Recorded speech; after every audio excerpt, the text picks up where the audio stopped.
If you're a fan of my D&D videos, you probably know Poison Ivy is the top bar for strong builds in Dungeons & Dragons Town. So naturally, that means Pamela has to bring some serious power to Elden Ring too, right? What? No. I've had it too easy lately. The last 5 builds were either A or S tier. Today, we suffer. Today, we find the floor. If you want to watch me suffer live, follow me on Twitch. I stream pretty regularly there. Like, for this run, I had to stream 6 times in a week because it's the worst. Let's suffer, gang.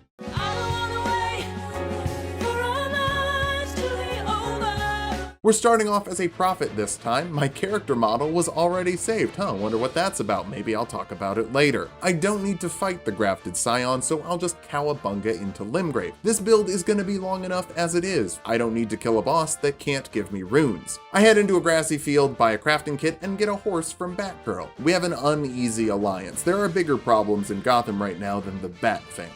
After that, I signed off. I had already been streaming for 4 hours. Somehow? Back to it, stream number 2. We're headed to the Weeping Peninsula where there's a few errands we have to run. First, grab a seed. Every plant starts with a seed. Then kill a teardrop scarab for poison mist. That spell is exactly what it sounds like. It's mist that's poison. It doesn't apply any faster or deal any more damage over time with a better casting seal. So we never actually have to upgrade that. It's just as good now as it is in the endgame. Bad. Then 1, 2, 3 Sacred Tears and 2 Grave Gloveworts from the Tombsward Catacombs. Now I think we're ready for our first boss, the Erd Tree Avatar. Why would Ivy kill a tree avatar? Because the Erd Tree is an invasive species, preventing the natural death in the world. Plants feed on decomposing tissue. If people ain't dying, plants ain't growing. So the Erd Tree and all its avatars are fair game. Since Ivy doesn't use a spear, our only method of damage is fumigation. I poison the Erd Tree Avatar and run around in circles for 8 full minutes, only stopping when I need to reset the poison.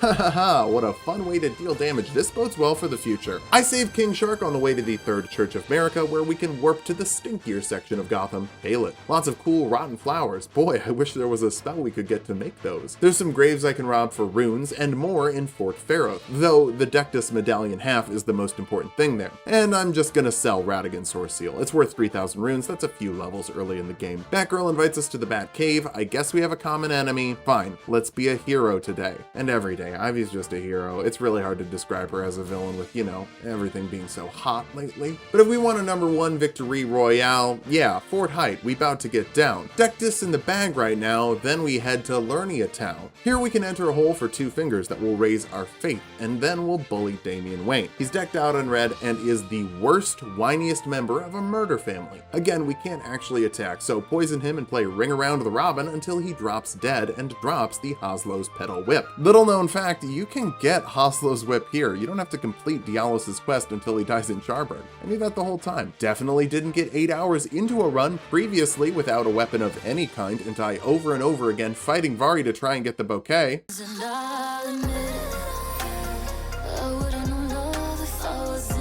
Okay, so I probably don't need to mention this, but I didn't think you could get Hoslow's Petal Whip until you finished Dialos' quest in Jarber, which means getting to the mountaintop of the giants without a weapon. Instead, I was just using the Poison Mist spell and the Staff of the Guilty with Briars of Sin. Briars of Sin is maybe worse than just using the Staff of the Guilty to hit things. It has a bleed proc, but it also stacks bleed on the caster. It has pretty good poise, but takes a while to come out, meaning that you're going to take a hit, and we weren't wearing any armor. It also just does damage to the caster as you cast it. Also, it scales with faith, like an incantation, but requires a sorcery staff to cast. There is a sorcery staff that scales with faith and even boosts Briars of Sin, the Staff of the Guilty, but it isn't in a chest or in the overworld at all. It's a 2% drop from flame casters, which means farming without a weapon and only poison mist. The best place to farm is on Mount Gelmir, where there's a bunch of flame casters, but also a bunch of fire skull chariots trying to run you over, and the flame casters do attack you as well. This was hell, and it's not even a good spell. It's a really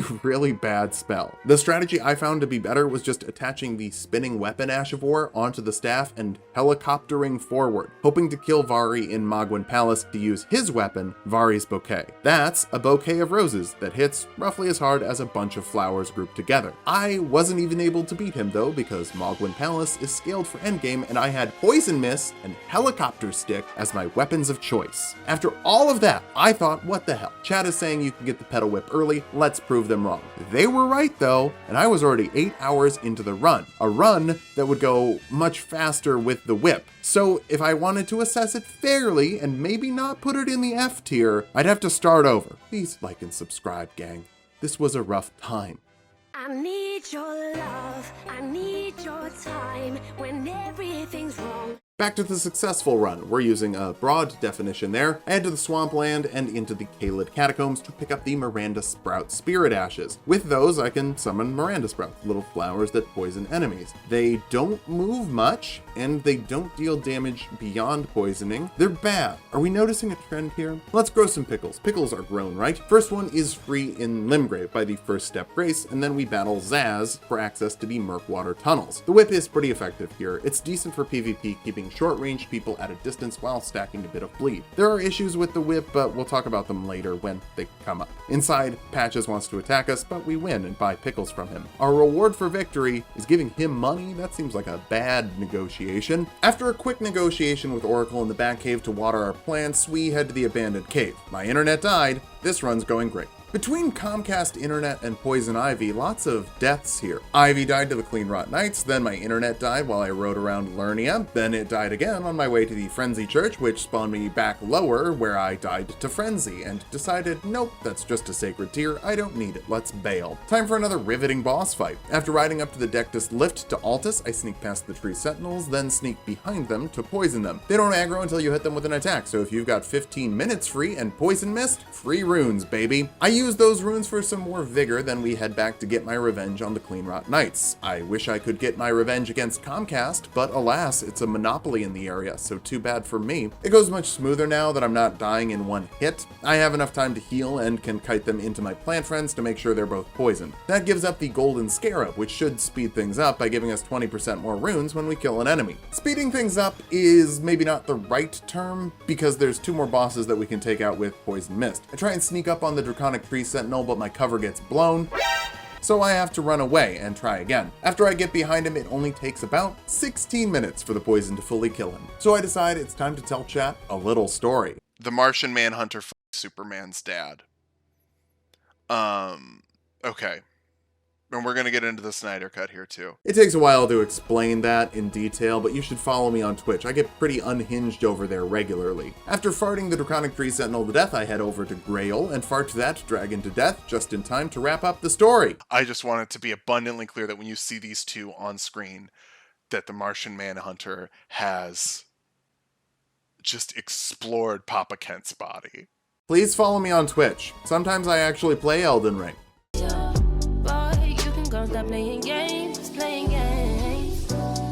We did the Draconic Tree Sentinel before Margit. What is happening today? I summoned Dr. Psycho. He can help us out as long as he promises to watch his language. Margit isn't too bad with poison flowers and a bleeding whip. Whips can't critically hit on a stance break, but that's okay because they're also terrible at breaking enemy stance. So it's bad, but not as bad because of how bad it is. Now we have an extra pocket. Neat. Back in Altus, I kill a flame sorcerer for the Briars of Sin. Remember, that's the one I talked about from the previous attempt of this run. I'm sure I'll use it eventually, but if I don't and you're mad about it, you can cope and seethe. That's why I go to the Seethwater Terminus, since it's the best place to farm the Staff of the Guilty. Except I actually changed my mind since we're gonna get more arcane later, so let's just go level up the Petal Whip by descending into the Raya Lucaria Crystal Tunnel. Actually, that sounds bad too. Let's just get all the smithing stones in Lernia and the Dexterity Physic Flask to boost our dexterity by 10 for 3 minutes. Then smithing stones, and more smithing stones. Now we can go down through the Raya Lucaria Crystal Tunnel, but since I forgot to grab the grace, we have to jump down from the cliffs, and the spirit spraying failed. I don't know why, so I died. Honestly, that's only the 3rd death so far. We're doing pretty well. The Raya Lucaria Tunnel is full of smithing stones and a crystallion. I was a bit worried the whip wouldn't be good for the fight, but it turns out whips deal strike damage. In Elden Ring, I'm used to D&D where they deal slashing, but this is pretty nice. Another easy boss. When you think about it, the ruin-strewn precipice is just like the Raya Lucaria crystal tunnel, except instead of down, you go up. Smithing stones left and right. In Batsman, Ivy loves to kill Batsman. At the top is Magma Worm Makar. He's slow, easy to poison, and bleeds when we whip him. Easy peasy. All them stones make the whip better, so I level it up quick before running up Stormvale Castle the cool way. Dodging ballistas is easy. We're in light load since Ivy hates pants. I tried to flirt with an Amazonian lady, but a bird interrupted me. Sorry about that. How's it going? Do you like roses? Oh god dang it, another one? I'm even killing the giant outside. Can't a girl just flirt with a girl every now and then? We go on a date fighting Arm Fall Off Boy. Great villain choice from Soft. He gets poisoned pretty quickly, and Nefeli is aggressive enough to break his stance. We can't crit, so medicinal herb.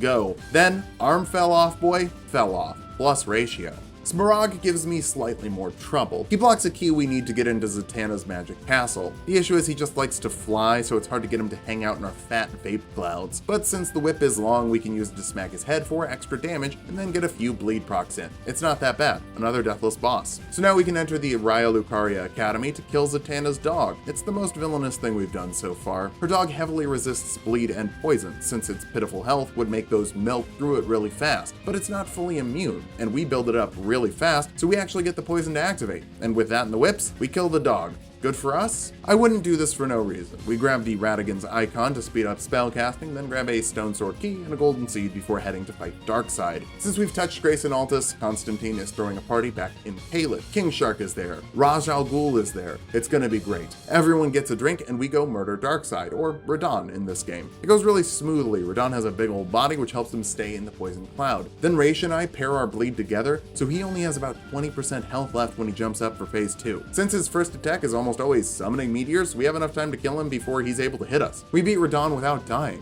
What could possibly kill us? Rot in the minor Erdtree catacombs. I died of rot. I forgot the layout and didn't heal after a bunch of poop got in my roots. Next time though, I found the boss door lever, but I still got rotted before I could get in there to fight the boss, or rather bosses, the Erdtree burial watchdogs. They're fully immune to bleed and poison. So I died while rotted. Who could have guessed? Next try, I'm able to take out the first one, but my plants are dead for the second one. Not a huge deal, they mostly just distract these cats, since, again, the cats can't be poisoned. I'm also out of red Brondo and have to heal with the healing spell, since I have plenty of blue Brondo. It has electrolytes, that's what plants crave anyway. It takes a bit, but I'm able to squeak out a victory and earn the Mad Pumpkinhead Spirit Ash, or Bane for Ivy. Unfortunately, he's like Batman and Robin bait, so pretty terrible. We might need another friend.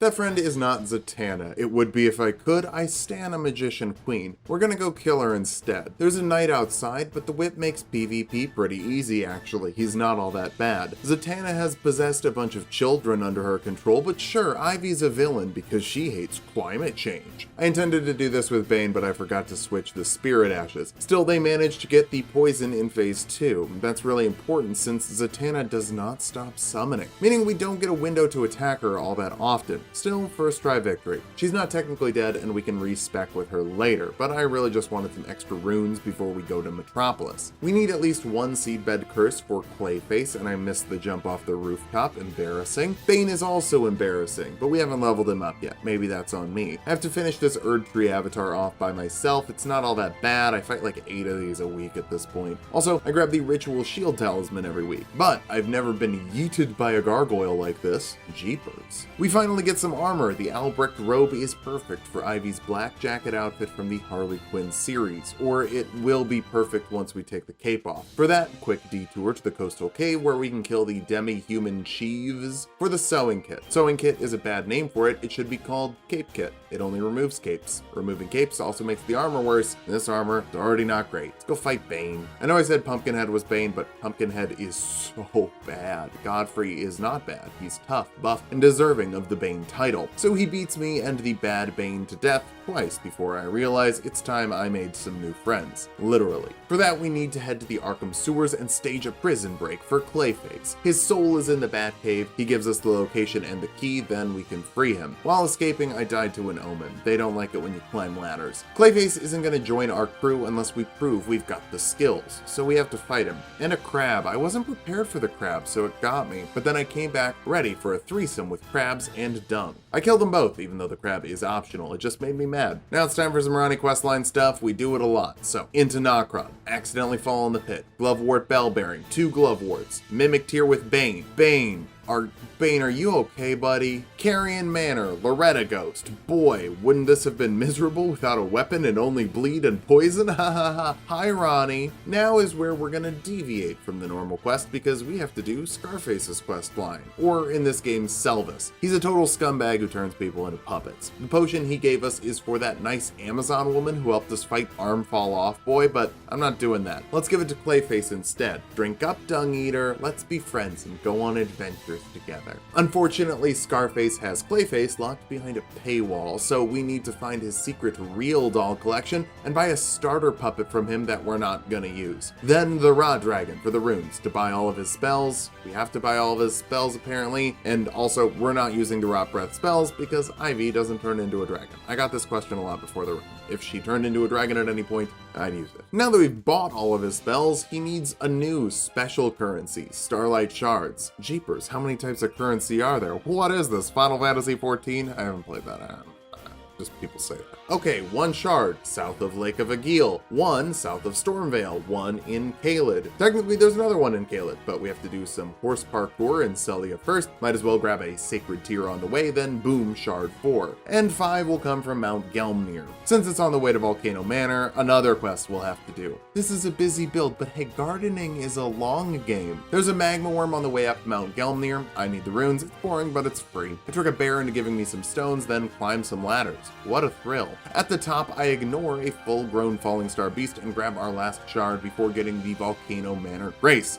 Finally, we can buy the Dung Eater. Now we need stuff to level it, which means back to Ranni's quest. Great Glovewort, Fingerslayer Blade in Nokron, trade them for the Carrion statue, flip the Carrion study hall, grab the Curse Mark of Death, blue Skidoo into Noxtella, say hi to Phalanx from Demon's Holes, get the Glovewort Bellbearing, dodge the ball, Somber Stone 7, Golden Seed, Glovewort 8, 9, sell everything, and level up Clayface. But not all the way because the dude has expensive tastes, holy crap. He's leveled up enough, we can fight the Bane Ghost again, and it's a night and day difference. The Dung Eater is so awesome, with a shriek that lowers enemies' damage resistance, and the Omen Baron to launch a bunch of ghosts. He also has a big old sword with a bunch of bleed, but it doesn't work on the Godfrey Shade. Another great thing, he is a bulky turd. He's easy to keep alive. I actually try to heal him, but my seal is still terrible, so it didn't do a lot. Really, we need more damage, like double the damage. I wish we could get a second Petal Whip, but it'd be kind of a chore to get it. I don't know if I want to do it. Do it for the man. I ain't gonna do it. Do it for the man. I ain't gonna do it. Do it for the man.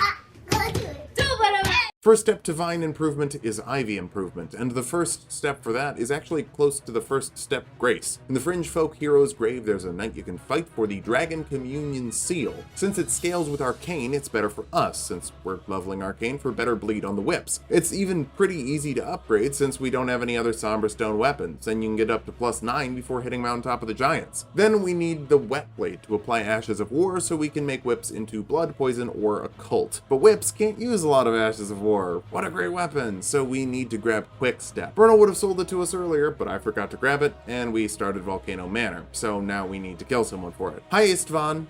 Bye, Istvan. Hey, look at that, we have Quick Step. Now we need to open up the Mountaintop of the Giants, which means making our way to Morgott. Talia al Ghul is trying to block us, so we have to wrestle her on the bed. I'm sure there's a story like that on AO3. If not, get on it, thick writers. While there, we can grab the Blessings of the Erd Tree, something we'll definitely be using later. Morgott is defending the invasive species, so we gotta kill him. The second time. Even though I realized I didn't have any pickles, so I tried to throw, but Barbara and Clayface were not having it. They killed Morgott. At least we can get to the Mountaintop of the Giants now. Batgirl thinks there's some stuff up there that would burn down the Erd Tree. But remember, sometimes a fire in a forest opens up seed pods that help more plants grow. This is all fine for Ivy. We cross the Forbidden Lands, then ride up the Lift of Rold to the mountaintop, where we can also grab the Smithing Stone Bell-Bearing 3. It's really important. We have so many weapons and items that need it, like the whip we're trying to get. But the whip comes from the third Volcano Manor hit, so we have to kill Riley the Idol first. He has a rot knife. I kind of wish he dropped it, but whatever. He's easy just whipping. The whip is so good in PvP, I don't know what could beat it.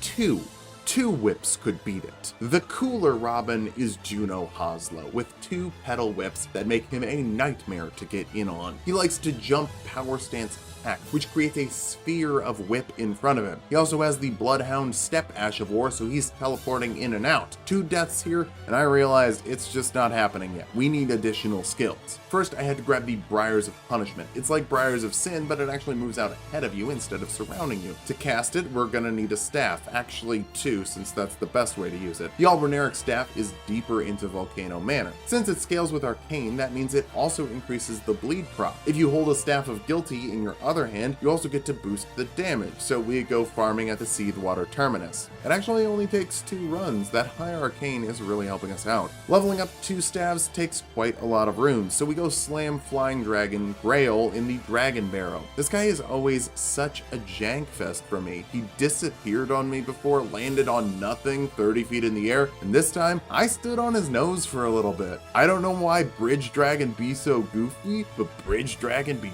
goofy. We still needed to pick up the Smithing Stone Bellbearing 2 from Altus, but then we get our whips and staves all up to 18. Time for some new shit. Back in the sewers, I have to run through some pipes to open up a shortcut. And look, I used Briars of Punishment against this Omen. So you can't say I didn't use it, it was just useless. And I wanted to use better stuff after I found out it was useless. It's more effective to just hide him away from the ladder. He can't climb up it. Oh my god, he can climb. Look at his little hands. It's adorable. With the shortcut unlocked, we start making our way lower. It's a horrible place, my least favorite level in the game. It's the Godskin duo of level design. There's some catacombs at the bottom that are specifically designed to get you lost and make you think that you're going back to places you've already been. It's a nightmare and takes literally 18 minutes for me to navigate, with help from the chat. Eskar, the boss at the end, takes less than a minute. He bleeds and drops the Lord of Blood's Exaltation, which boosts our damage after popping a bleed by 20%. It's pretty huge. We can go get a similar talisman at the Seethwater Cave. It's another poop cave. Lots of poop caves today. At the bottom, we get to fight a Kindred of Rot, which are just like normal enemies. They're annoying enemies, but not that tough for Clayface and Ivy's bleed train. They drop the Kindred of Rot's Exaltation, which boosts damage after popping Poison or Scarlet Rot by 20%. That can stack with the Lord of Bloods for 44% damage increasing. It makes the whips hit like other weapons that are good. So now back to Juno. We're not going to use Briars of Punishment. It's bad, and also they should flip the names, right? Sin hits people who get close to you, or people who deserve punishment for a mistake. Punishment hits people far away from you, making you greedy of sin. God, I hate the thorn spells. We do use poison and bleed though. That extra damage is going to carry us to victory. Eventually. It's 3 more deaths because Juno's freaking hard, guys. Now that I have 2 whips though, I can get hard too. Since leveling up weapons requires runes, let's stomp the Putrid Avatar in Kaled for everything we need for a plus 18 Thorn Whip. The pain is over for now. It's gonna be smooth sailing for now.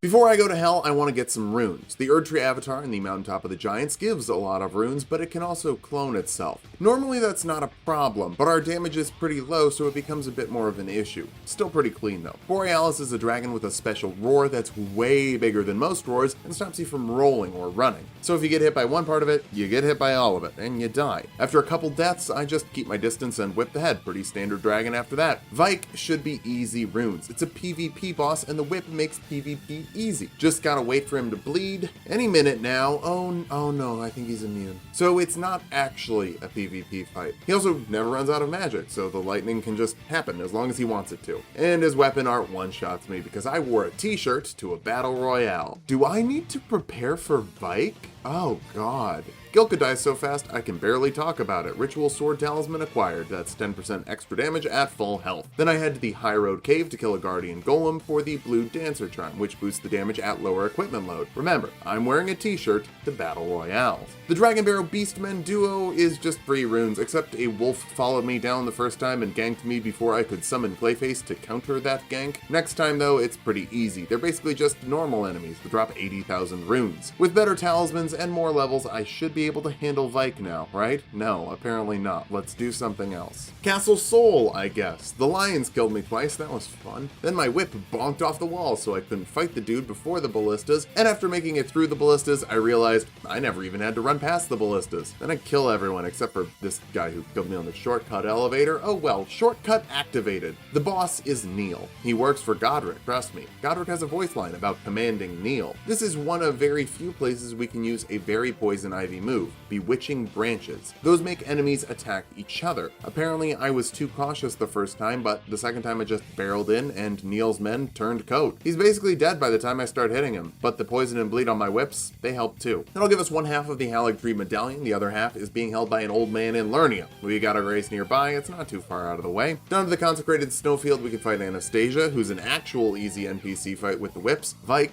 take notes. And then Ensha invades us at the round table hold, but he's easy at level 1, we're over 100 at this point. Magma Worm, lots of runes. Putrid Avatar, lots of runes. Video's already long, we've already fought these bosses. Now we can handle Vike. The second time. 7 total deaths to Vike, the most so far in the run. Wonder if that's gonna stay true. The real pain comes from the sewers, since I wanted the runes from Sewer Moog. But then Gargoyles Gravity, and Gravity one more time. Then I got lost for a bit before eventually finally making my way to the Sewer Moog. Even though he's immune to all status effects, and that's our main method of dealing damage, it's fine. Clayface and I are kind of a dynamic duo at this point. Gravity and I, not so much. I was trying to fall down to the deep root depths to fight the Lich Dragon for more runes, but after 3 deaths, trying to do FromSoft platforming, I just took that as a sign to move on. In the liturgical town, we enter an Everjail and have to light some torches while being chased by invisible Black Knife assassins. I actually get it first try, no deaths. Falling down a hole is hard. Avoiding an invisible murderer is easy. We killed Draconic Tree Sentinel before Margit in this run. I don't know what reality is anymore. Welcome to the Haligtree, a channel first. We won't be coming here often, so here's a quick tour. Branches, gravity, ants, lots of rot flowers. Boy, I wish I could do that. 2 deaths to the ants and 1 to a Crystallian I was trying to ignore, but we make it to the shortcut before Meaty Loretta. That's right, the ghost we always fight to meet Ronnie has a meat version herself. Just like the other ghosts and meat bosses, the meat one can be status affected, which means it might be easier than the ghost was for us. Bosses here drop a lot of runes, that's nice. With her defeated, we can go to Elefel, quick tour, ballistas, graces, poop, but a waterfall this time. Ooh, poopy.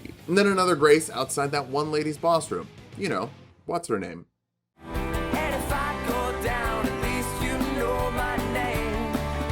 Alright, Melania time. She's hard. Some people say she's the hardest boss in the history of FromSoft, but personally, I'd put her behind Orphan of Kos. If it weren't for one move. The Waterfowl Dance is too much. I'm fine with her healing when she hits you. I'm fine with her damage. I'm fine with her speed. I'm fine with her aggression. I'm fine with the Rotten Phase 2. All of that, totally fine. Just take out the Ducky Dance. My first couple runs, I was playing cautious before realizing it was probably better to get aggressive and combo with the Dung Eater to make the bleed happen as frequently as possible.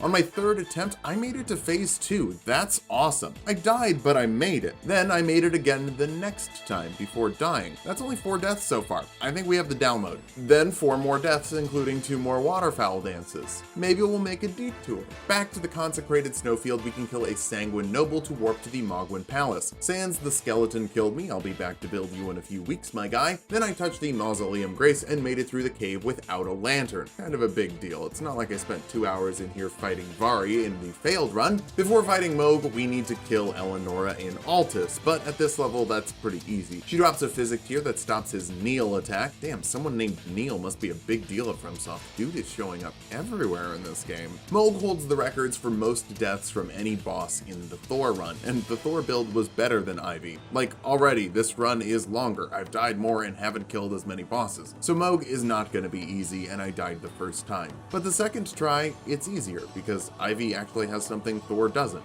Bleed. Yeah, Moog Lord of Blood's biggest weakness is bleed. That would be like if I called myself Phil, Lord of Low Self-Esteem. Phase 2 starts with the Neil attack. If you don't have the physic tier from Eleonora, he pops 3 stacks of bleed on you. We do, so he just heals a bunch. But even with the high damage resistance for that move, the bleed procs still hit. So he stays below half health, and Clayface and I can finish him off for 600,000 runes. Holy crap. The real perk was Moog's Great Rune, but we have to go to the Divine Grand Tower of Altus to activate it. It's blocked by the Fell Twins, another easy boss. Everything is easy now compared to Malenia. Up the elevator, we can activate Mohg's Great Rune, which will make the Dung Eater deal 20% more damage after a bleed is activated. So it's basically like the Lord of Blood Talisman for Clayface. Back to Malenia, the whips are effective at popping bleed and keeping our distance, but we're running into an issue because of their end lag. Despite dealing the damage of a dagger, whips have dead frames after an attack like a great hammer. After slowing down the footage, I found out there are roughly 40 dead frames at the end of a power stance whip attack, or about 2/3 of a second. If you're not familiar how most weapons work, that might seem pretty fast, but the waterfowl dance goes from the starting animation of Malenia jumping into the air to her diving down in 2 seconds. That means with perfect reaction time, I'd have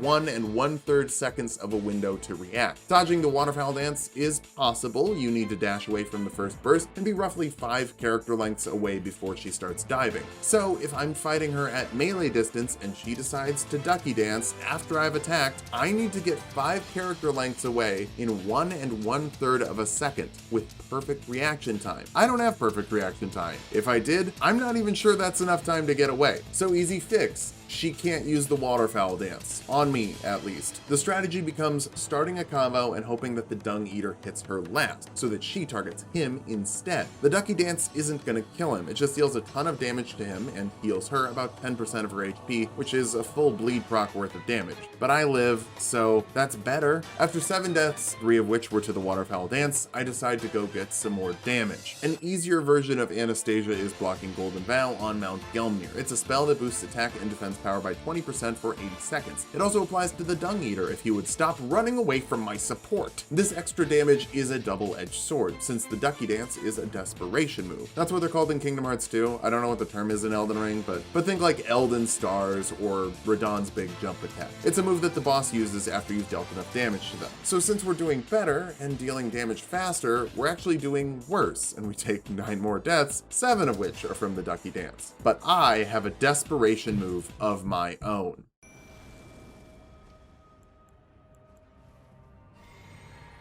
Hold on, wait, do we have a celebrity in our midst? Okay, here we go.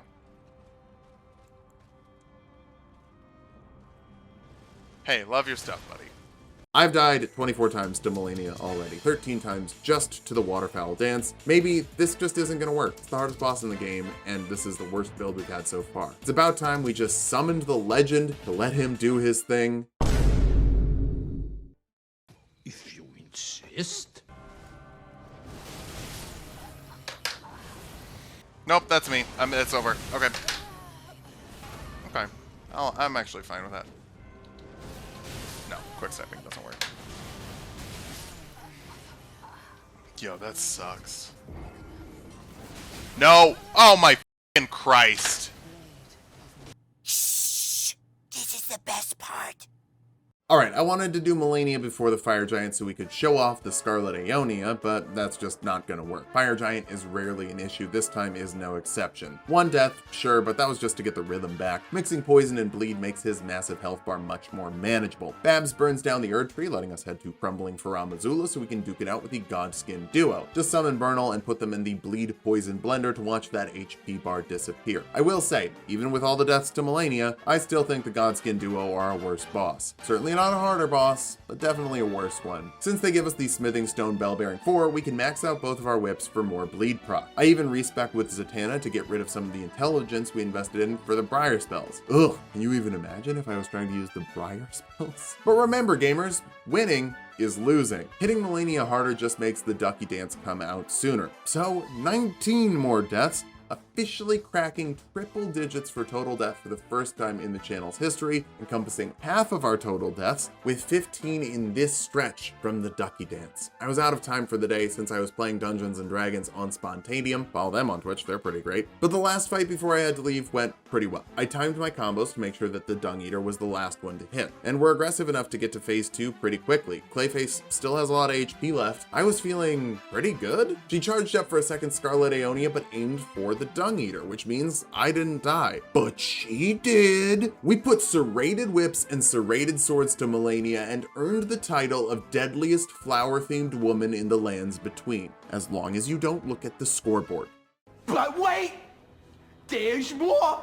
Speaking of flowers, here's the Scarlet Aeonia. It's a spell we had to get because if we didn't, I'd get a lot of, "Oh, you didn't even use the flower spell for points that I do, blah, blah, blah, blah, blah, blah, blah." Melania is better than dealing with that. It's also a decent spell, certainly not a great one though. We'll talk about its issues when they come up. Swag jump success, then I had to grab the Old Lord's Talisman and use Scarlet Aeonia for its best purpose, hitting a sleeping mob that can't attack you before you cast it. It's really good for that. It's a big explosion, lingering rot effect afterward, not bad. Draconic 3 Sentinel has a long windup on his first attack, so he gets a Rot Flower as well. I got Malekith to phase 2 and thought I could get the Rot Flower off as I dodged the AoE, but no, he comes back too fast. It would be great if we could ever break an enemy's stance, but alas, our weapons are whips. But after switching back to the poop whips, we can poison and bleed at the same time. Who cares that the poison goes away between Malekith's phases? I'm sure there won't be another boss like that later. Now that he's dead, we can go to the Ashen capital. Ash is great for gardening. Burning the Erdtree is going to turn Metropolis into a forest eventually. Hell yeah. Gideon Ofnir is easy to hit with Rot since he won't shut up. We get it, bro. You read some books. Rotted, poisoned, and bled. Brutal combo. Godfrey is apparently very resistant to Rot. I missed with the first few Aeonias while Clayface kept his attention, but I finally got it to pop right before phase 2. And then phase 2 removed the Rot! Gosh dang it. We still have poop whips though, so bleed, poison, dead. First try, after Melania. This just doesn't feel hard anymore. The Elden Beast might be a pain though. It's fully immune to all status effects, so poison, rot, and bleed are a no-go. We just need to hit it for damage. So I activate Godric's Great Rune, spend my remaining normal runes on rune arcs, and enjoy +5 to all my stats. Since Occult Whips scale with 3 stats, that's 15 levels of extra damage. Radagon is taking decent damage, and after dodging Melania, he feels like he's fighting in pudding. Elden Beast time, it's also going well. I've suffered against this boss so many times, I've just kind of figured out how to deal with it. Even Elden Stars, people say you have to take damage from it, but if you just run away, it won't hurt you too bad.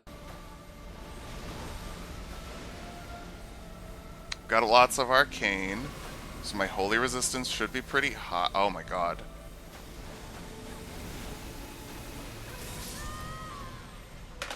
Huh. Second try, Radagon is still non-eventful, and honestly, neither is the Elden Beast. I find some windows to heal Clayface to try and keep him in the fight longer, but he still ends up dying shortly after the Elden Stars come out. This time, the game decides they shouldn't kill me, and we finally win at 14 hours and 11 minutes, killing 43 bosses and dying 104 times. F tier. Hard F tier. F for floor tier. So what happened? Melania. She added 2 hours and 51 deaths to the run. Doing the math, this would actually be closer to B tier without her, since we killed so many extra bosses. But if you need the Rot Flower, you have to fight Melania, and fighting Melania sucks. It sucks worse without armor, it sucks worse with slow weapons, it's just a rough time. The whips are good for some things, but really bad for others. Bosses that can't be statused become walls you need to find a way to climb. Since you can't get Scarlet Aeonia until beating Morgott, every major boss you can use it on will stop the Rot by activating phase 2. So it would be good for the Godskin duo, but fighting Melania to make the Godskin duo easier would be like fighting Dr. Manhattan to make Mr. Freeze easier. Next week, we're gonna keep it simple and just get like some swords or something. Come hang out in a much more chill stream by following me on Twitch. Join my Patreon to support me directly, and sub to my other channel if you like Dungeons and Dragons.